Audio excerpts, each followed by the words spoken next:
said, my name's James Brown. My pronouns are he, they, and I'm a PhD candidate at La Trobe University in Melbourne, Australia. My presentation today is called Historiographic Metafiction and the Hush of the Queer Archive. So I'm just going to jump in. I've been asked the question so many times before, I've got it down to a fine art. Why are you interested in telling stories about the LGBT plus past? I was 24 years old. I was standing under the first Pride flag at the National Gallery of Victoria, having what I called later a religious experience, wink, wink, nudge, nudge, feeling like I might actually belong to something greater than myself. I can't say I'd ever really felt anything like that before that day, and I spent months afterwards trying to chase that first high. I would read and watch and listen to everything I could get my hands on about queer history in Australia.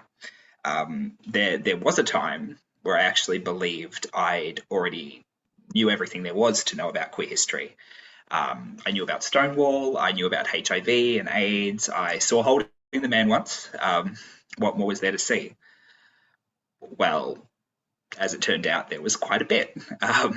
And it was not as simple as I'd first thought either. It wasn't as simple as remembering people, events, key dates and places. The who, what, where, and when types of questions were just the start of it. History, I realised, is more interested in how and why. Historiography, so the history of history.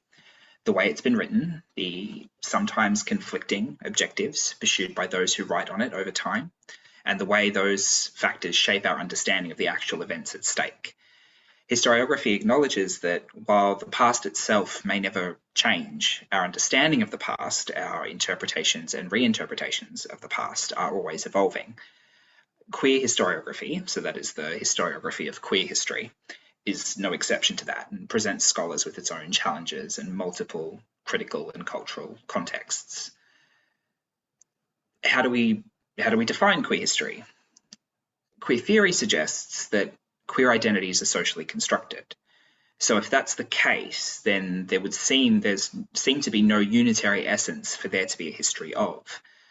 Furthermore, scholars consider queer memories to be vernacular memories, as opposed to official memories, insofar as they articulate contrasting narratives of the past, ones that don't necessarily lie within the official memories of the state or the public authorities. The contrast between the two of these suggests there's a hierarchy of implied value that arguably has disadvantaged queer memories, queer communities, queer identities. What does this tension mean for queer history? How does historiography contend with the irreconcilable absences in queer archives? In this presentation, I'll be navigating some of the answers to these questions and introducing historiographic metafiction as a tool for queer historiographical inquiry, providing a means through which queer history can be seen not as something just to be filled in, but as something disruptive, political, creative. To begin understanding queer historiography, we have to ask ourselves, what is queer history? Which seems simple enough, right? After all, there was a time when queer history could easily be told. It was ensconced in popular books and usually took us back to the ancient Greeks and traced a direct lineage to the present day, often stopping off at famous homosexual kings and queens and great writers and famous leaders. This narrative was challenged, however, by queer theory's assertions that sexuality and gender were socially constructed. If so many historians acknowledge the social construction of sexuality and gender, how can a body of literature called queer history still exist? It's unquestionably fraught. Perhaps we're starting in the wrong place. Perhaps answers lie in another question altogether. Not what is queer history, but what is queer itself. Anna-Marie Jagos, in her introduction to queer theory, the appropriately titled Queer Theory, an introduction, acknowledges that queer, in some instances, refers to a coalition of culturally marginal sexual self-identifications, while in others it describes a nascent theoretical model which is developed out of more traditional lesbian and gay studies. It's often the preferred term in literary criticism, considered more inclusive and less ideologically restricted than words like lesbian or gay, recognizing that sexual desires and the identities that surround them may be partial, incomplete, shifting, and contradictory. Even heterosexual desire may itself be queer rather than normalizing.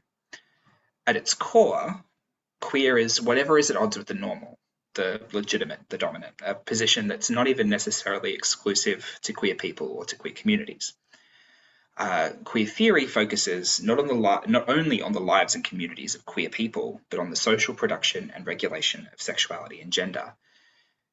Queer historiography uses the position of queer theory to ask what is involved in knowing, representing, and explaining queer history. Can queer history be known? Can it be represented? Can it be explained? According to Andrew Gorman Murray, scholarly interest in queer history in Australia is relatively young, but has significantly increased since the early 90s, stimulated by the gay liberation movements of the 70s and 80s, movements that both encouraged collective self-awareness among queer people and sought acceptance from broader society. The more I read, watched, and listened to about queer history in Australia, the more I learned about Camp and Society 5, Mardi Gras and the 78ers, the gay gang murders of Bondi's underbelly, the Tasty nightclub raid, the more I found myself understanding what Charles Morris evocatively referred to as the hush of the archive. That is, the elision of queer materials from historical research. Scholars in the history of sexuality have long contended with this, the problem of silences. Silences created by the censorship of archival and educational institutions, silences created by historians' refusal to acknowledge the sexualities of individuals they study, and silences created by authors of the documents historians use to reconstruct the past. Even when there are queer materials that are readily available and marked, all too often they're ignored by those who have the position to bring them from the cloister to the public sphere. Pierre Nora wrote in Between Memory and History that modern memory is above all archival, relying entirely on the materiality of the trace, the immediacy of the recording, the visibility of the image. Museums and archives choose what to preserve as traces of the past, valuing objects and texts selected for their enduring cultural value over more ephemeral manifestations of cultural heritage. It's not incidental, however, that these artifacts and texts are typically products of intellectual and artistic elites, rather than illiterate artisans and performers. In researching and writing her historical novel, The Inverts, Crystal Jeans observed that most original source material was written by privileged people. You'd not catch many queer coal miners jotting down their stream of consciousness memoirs between shifts. With this in mind, the contexts in which artifacts and texts are produced are lost, subordinated to sort of legitimizing narratives of historical progress and national identity. Memory work was, until conservatively the late 1960s, the preserve of elite males, the designated carriers of progress. Workers, racial minorities, young people, and women gained admission to national memories at an even slower pace than they were admitted to national representative and educational institutions. It was not just these groups, however. Entire factions of queer communities are systematically excluded as well. And if historians have silenced, excluded, and absented certain past events and people, are we to believe that storytellers haven't done the same? When writing my PhD novel, I didn't want to try and just fill in the gaps in the archive, so much as I wanted to find a way to engage with the silence, to engage with queer history while still doing justice to the complexities, the nuances, the subtleties of queer historiography. But how?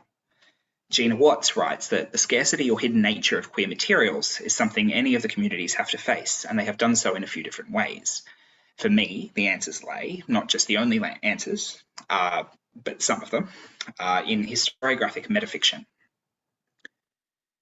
Historiographic metafiction is not only intensely self-reflexive, but also both reintroduces historical context into metafiction and problematizes the entire question of historical knowledge.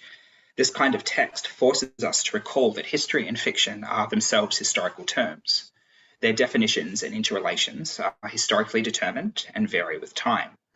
Much in the same way that postmodernity is distrustful of meta-narratives, favouring what Hutchin described as smaller and multiple narratives which seek no universalizing, stabilization, or legitimation. Historical metafiction attempts to destabilize totalizing narratives through its self-reflexive uses and abuses, installations and subversions, assertions and denials of the conventions of both fiction and historiography. Jordi Rosenberg's novel, Confessions of the Fox, satirically comments on historical events and modern political issues, including police attitude, intense investigation, racism, and managerialism in universities of the 21st century. It's a story within a story. A 21st century academic, Dr. Voth, finds and annotates a manuscript that claims to be the Confessions of Jack Sheppard, the 18th century London rogue and folk hero, a master thief and four-time Newgate escapee. Although the story generally follows existing lore on Sheppard, Rosenberg reimagines him as transgender. The manuscript recovered by Dr. Voth describes Jack's gradual understanding that he falls outside of the then normative definitions of humanity, his experience transitioning gender, and documents his love affair with Edgeworth Bess. The two turn to a life of crime and are soon caught up in a plot to produce and sell a new type of drug to London stockbrokers, a drug which, when taken, bears more than a passing resemblance to the effects of taking testosterone.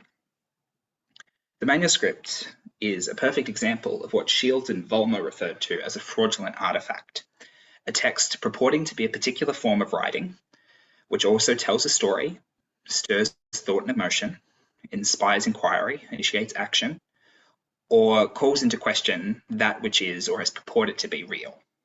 So Shields and Vollmer observe that the depiction of fraudulent artifacts is a growing trend in fiction, and particularly in historiographic metafiction, in which paratexts, so essentially documents, fake or otherwise within a larger text, play a particularly crucial part. The idea of fraudulence here is of paramount importance, as the verisimilitude of the artifact is as much an aspect of the story as the narrative itself. Confessions of the Fox acknowledges the fraudulence of its artifact up front. In his foreword, Voth writes that the manuscript is confounding, its authenticity indeterminate, effectively lampshading the differences between the story Rosenberg is presenting and other extant works on Jack Sheppard by calling the reader's attention to them. These differences are not just limited to Jack being reimagined as transgender either. Particularly notable here is his lover being recast in the manuscript as the South Asian or Lascar sex worker Bess Khan, with Voth calling into question previous depictions of Bess as unquestionably white. London was not, after all, by any means, a white city in the 18th century. The indeterminate authenticity of the manuscript is further complicated when Voth learns that the manuscript has been altered and expanded over the centuries, as a political and creative act, making it impossible to ascertain just how authentic it really is and who has actually worked on it. Unlike postmodern texts, which consistently use and abuse actual historical documents and documentations to stress both the discursive nature of those representations of the past and the narrativized form in which we read them, historiographic metafiction draws more attention to the authenticity of these objects, these documents, rather than focusing on imposing order and narrative onto them. Resisting this desire to impose order and narrative onto historical documents and documentations is particularly prescient in queer historiography, and with this in mind, I formulated the idea of the interstitials in my PhD novel.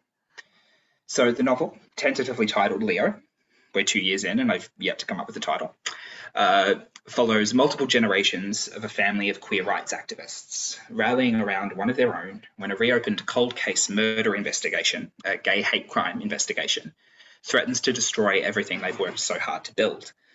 At several points throughout the story, I cut between prose and fraudulent artifacts, like the ones we've discussed. In this case, it's letters, diary entries, case notes, police records, the occasional obituary, and I position them in such a way as to offer the reader insight into incidents that occurred before the time frame of the novel. And, it saves me the pain and suffering of trying to make something like CCTV shows them arriving in an 06 Holden VE Commodore at 2:02 a.m. sound anything like the flagrant exposition dump that, let's face it, it is. I've deliberately made the details in the interstitials slightly different, at times noticeably different, to what my characters remember or what they say they remember. When I first wrote my characters, I wrote them all with perfect recall, much to my supervisor's amusement, going so far as to bridge gaps in whatever archival research was informing my writing at the time. Details missing, name or location. It didn't really matter. I would just find the closest thing I could to the answer and include it in its stead. I was writing history after all, wasn't I? Well, no, I wasn't. This was never about writing history. This was about imagining history and using fraudulent artifacts and historiographic metafiction to do it. A reader, so noticing the difference between the interstitials and the dialogue, has their attention called to the artifice of the artifact, to the fact that our history is at best an incomplete conversation, a spiderweb of facts, legends, and rumours, kept largely by queer people ourselves.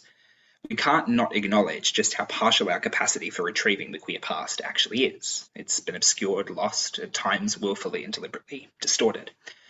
But maybe historiographic metafiction can allow us the opportunity for these incomplete conversations, these elided narratives of the archive, to yield more empathetic and embodied experiences of queer history and memory.